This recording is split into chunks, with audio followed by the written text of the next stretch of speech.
আসছে ২১শে জুলাই। জল্পনা চলছে তৃণমূলের শহীদ দিবসের এই দিন তৃণমূলে যোগ দিতে পারেন ২ বিজেপি সাংসদ। এই জল্পনা লোকসভা নির্বাচনের ফল ঘোষণার পর থেকেই চলছে। দলনেতা অভিষেক বন্দ্যোপাধ্যায়ও আগে বলেন বিজেপির কিছু সাংসদ তাঁর সঙ্গে যোগাযোগ রেখে চলছেন। তাঁর কথা মতো ২১এর মঞ্চে তৃণমূলের পতাকা তুলে নিতে পারে ২ বিজেপি সাংসদ।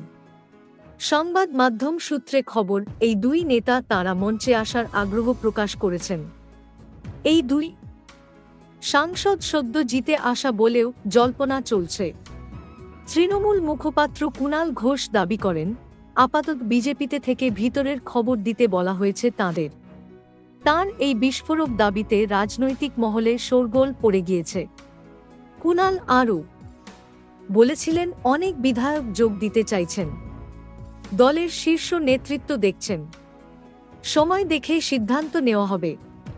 তারিখ অনেক পরে আছে।